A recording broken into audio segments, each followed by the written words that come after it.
નમસ્કાર, સ્વાગત છે આપનું રંગતમાં।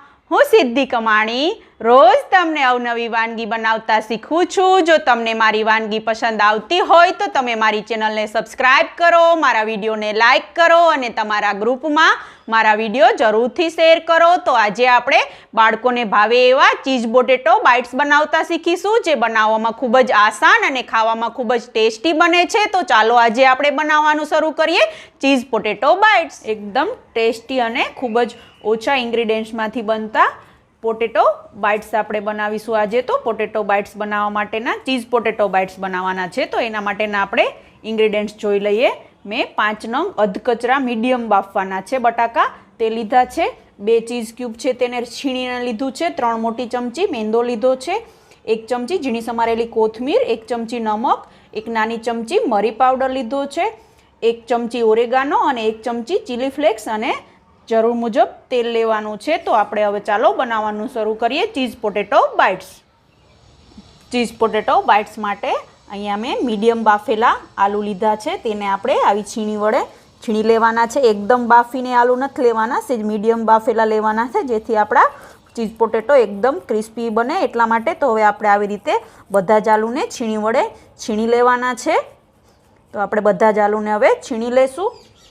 અહીંયા આપણા આલુને મેં છીણી લીધા છે। તો હવે આપણે પોટેટો બાઇટ્સ માટેનું મિશ્રણ રેડી કરવાનું છે। તો મેં અહીંયા એક મિક્સિંગ બાઉલ લીધું છે। તો હવે આપણે મિક્સિંગ બાઉલની અંદર જે આલુ છીણ્યા હતા તે એડ કરી દઈશું। બધા જ આલુને આપણે મિક્સિંગ બાઉલમાં એડ કરી દેવાના છે। તો બધા જ આલુ આપણે મિક્સિંગ બાઉલમાં એડ કરી દીધા છે અને 2 ચીઝ ક્યુબ મેં છીણીને લીધા છે તે પણ આપણે એડ કરી દઈએ। આપણે ચીઝ પોટેટો બાઇટ્સ બનાવવાનું છે એટલા માટે ચીઝનું પ્રમાણ તમે તમારી સ્વાદ મુજબ વધારે ઓછું કરી શકો છો। ઝીણી સમારેલી કોથમીર અહીંયા 1 ચમચી મેં જે લીધી છે તે એડ કરી દઈશું। ઓરેગાનો 1 ચમચી મેં અહીંયા લીધો છે તે એડ કરી દઈશું। ચીલી ફ્લેક્સ લીધો છે તે તમે બાળકો માટે બનાવતા હોય તો ચીલી ફ્લેક્સને તમે સ્કીપ પણ કરી શકો છો। તો મેં અહીંયા 1 ચમચી નાની ચમચી ચીલી ફ્લેક્સ લીધો છે। મરી પાવડર 1 ચમચી લીધો તે એડ કરી દઈશું અને નમક સ્વાદ મુજબ તમે તમારા સ્વાદ મુજબ વધારે ઓછું કરી શકો છો। મેં અહીંયા 1 ચમચી નમક એડ કર્યું છે અને 3 ચમચી અહીંયા મેં મેંદાનો લોટ લીધો છે। તમારી પાસે મેંદો ના હોય, કોર્નફ્લોર હોય તો એ બી વાપરી શકો અને ચોખાનો લોટ હોય તો એ બી વાપરી શકો। મેં અહીંયા અત્યારે મેંદો લીધો છે। તો આપણે હવે બધી જ વસ્તુને વ્યવસ્થિત રીતે મિક્સ કરી અને પછી બાઇટ બનાવવાના છે। તો હું હાથ વડે બધી જ વસ્તુને વ્યવસ્થિત રીતે મિક્સ કરી અને આપણો એક બાઇટ્સ બનાવવા માટેનો ડો રેડી કરી લઈશ। તો હવે આપણે બધી વસ્તુને મિક્સ કરી અને ડો રેડી કરી લઈશું।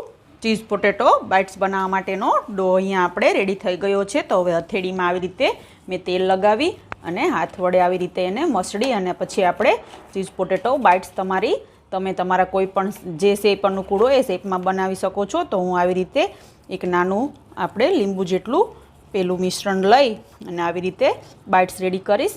તો આવી રીતે આપણે નાના નાના બાઇટ્સ બનાવી લેશું બધા જ ડોમાંથી। તો મેં આવી રીતે એક નાનો રોલ વાળી અને આવી રીતે બંને સાઈડ હથેળી વડે પ્લેટ બનાવી લેવાનો છે અને આવી રીતે આપણે પ્લેટમાં કાઢી અને બધા જ રોલ વાળી લેશું પોટેટો બાઇટ્સના। તો હવે હું આ ડોમાંથી બધા જ પોટેટો બાઇટ્સના રોલ વાળી લઈશ। આ પોટેટો બાઇટ્સને તમે ફ્રીઝરમાં 3 મહિના સુધી સ્ટોર કરી અને રાખી શકો છો અને જ્યારે ખાવા માટે ઉપયોગમાં લેવા હોય ત્યારે તમે એને ફ્રાય કરી અને વાપરી શકો છો। તો હવે આપણે બધા જ પોટેટો બાઇટ્સ રેડી કરી લઈશું। અહીંયા મેં બધા જ પોટેટો બાઇટ્સને બનાવી લીધા છે। તો હવે આપણે આ પોટેટો બાઇટ્સને 10 થી 15 મિનિટ માટે ફ્રીજમાં રાખી અને પછી આપણે એને ફ્રાય કરી લઈશું। અહીંયા આપણા ચીઝ પોટેટો બાઇટ્સને ફ્રાય કરવા માટે મેં એક પેનમાં તેલ ગરમ કરવા માટે રાખ્યું છે। તો આપણું તેલ ગરમ થાય પછી આપણે પોટેટો બાઇટ્સને તળી લઈશું।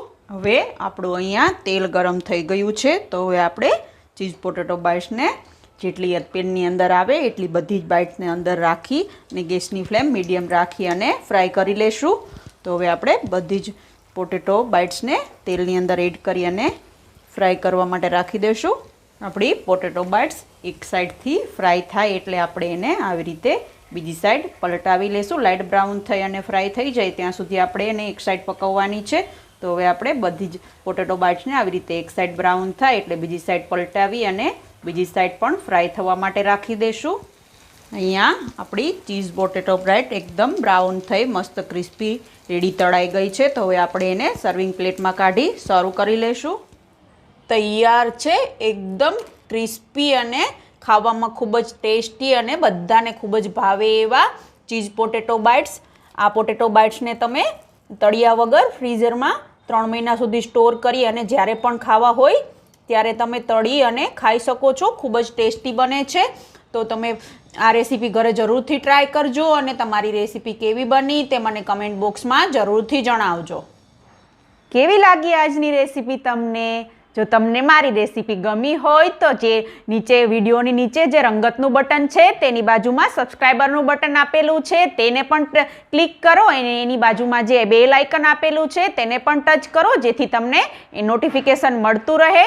તો રોજ આવી અવનવી વાનગી જોવા માટે જોતા રહો રંગત, ખાણીપીણીના શોખીન ગુજરાતીઓની. Thanks for watching.